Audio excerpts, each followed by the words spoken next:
Saudara-saudara yang terkasih di dalam Tuhan, kita bisa melihat atau bisa membayangkan suasana yang terjadi pada saat itu ketika Yesus ditangkap. Tentunya dengan hadirnya banyak orang yang menangkap Yesus itu membuat hati para murid-murid menjadi gentar. Dan mereka melarikan diri dan mereka kocar-kacir.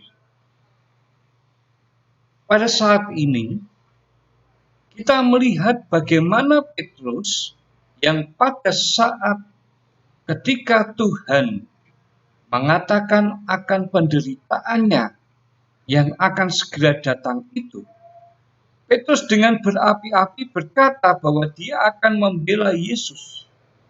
Dan bahkan pada saat itu ketika Yesus menyatakan akan masa-masa penderitaannya, dia akan berada di garis terdepan untuk membela Yesus.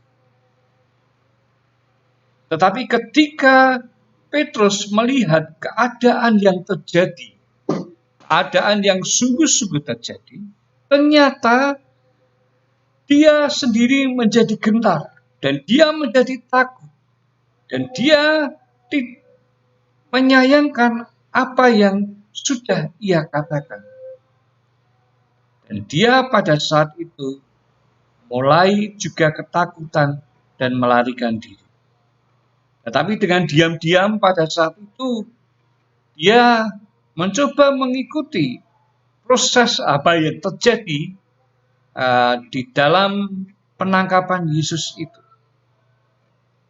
Dan tibalah saatnya mereka duduk-duduk di dalam duduk-duduk di dekat perapian. Dan ketika itu ada orang yang melihat bahwa dia pernah melihat Petrus bersama dengan Yesus. Dan ketika itu dia katakan bahwa sebenarnya dia tahu bahwa Petrus pernah bersama-sama dengan Yesus. Tetapi apa yang dikatakan Petrus? Dia mengatakan bukan aku tidak kenal dia. Dan itu dia lakukan 3 kali hingga ayam berkokok 3 kali juga. Dan itu baru mengingatkan kepada Petrus bahwa dia telah menyangkal Tuhan. Dia telah tidak mengakui akan keberadaan bahwa dia pernah bersama-sama dengan Yesus.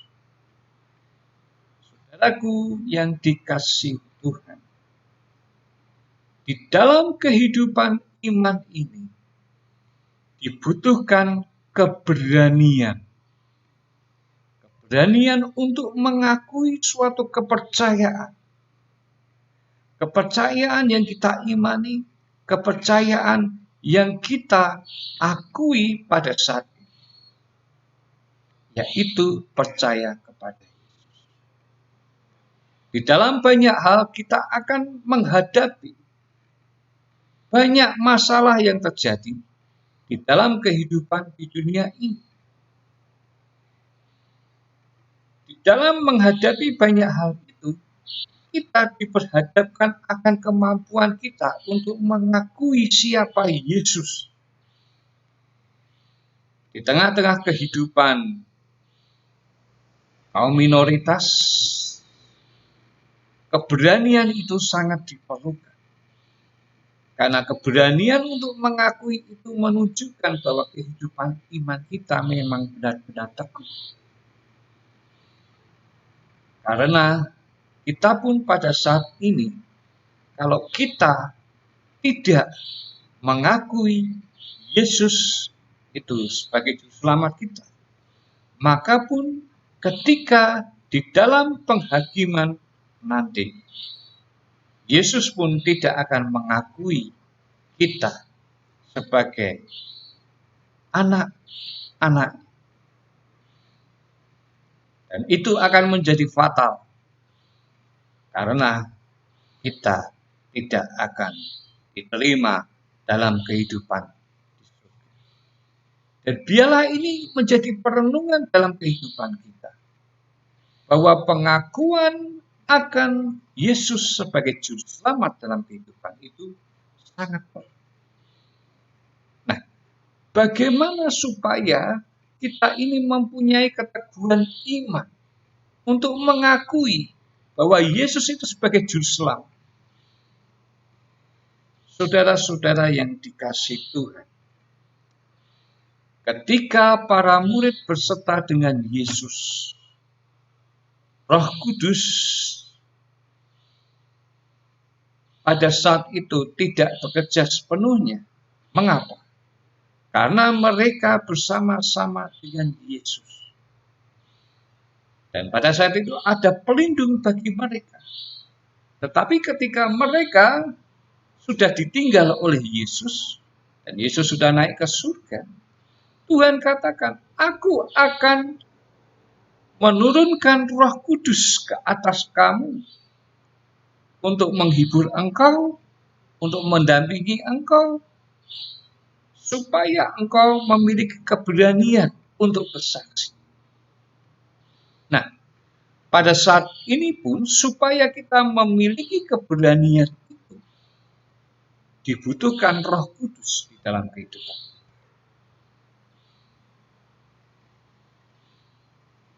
Dibutuhkan persekutuan dengan Roh Kudus yang baik.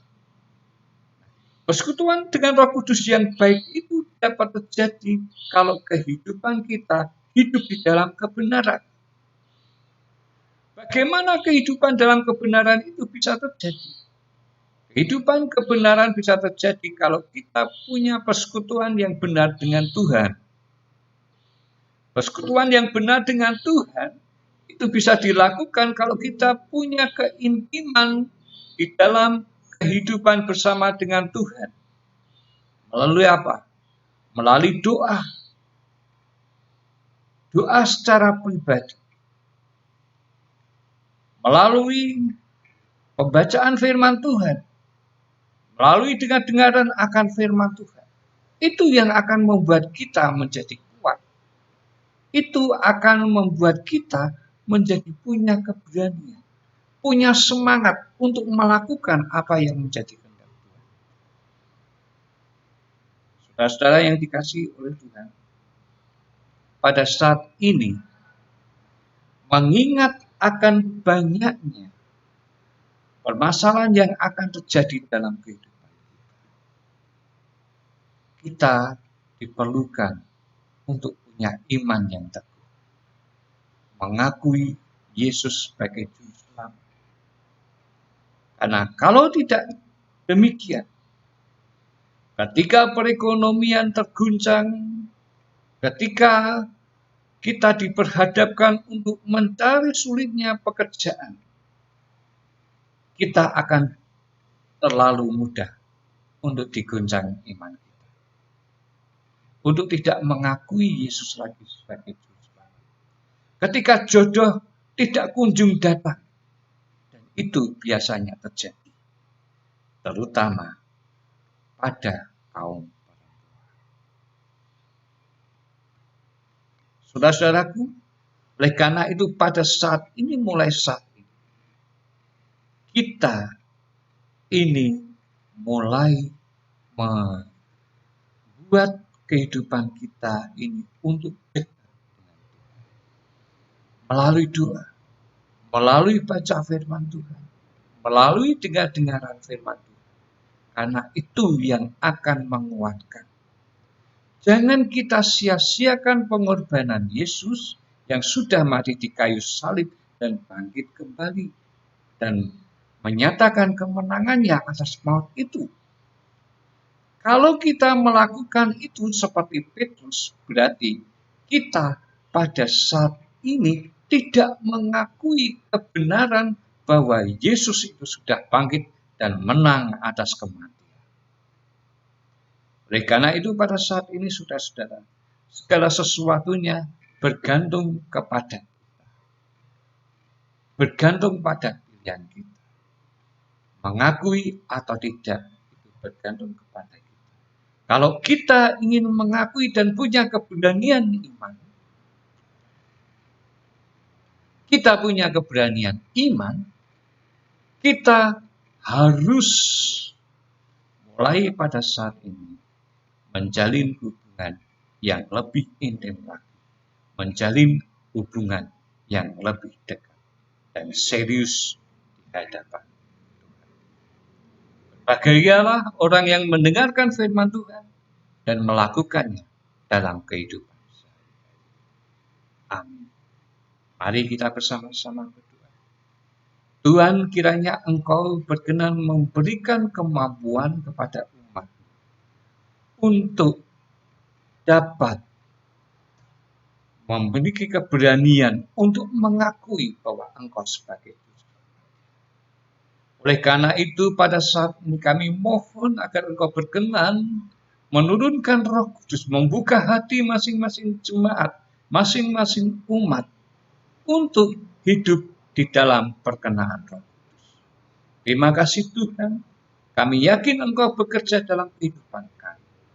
Terima kasih. Dalam Yesus Kristus, kami berdoa dan mengucap syukur. Amin.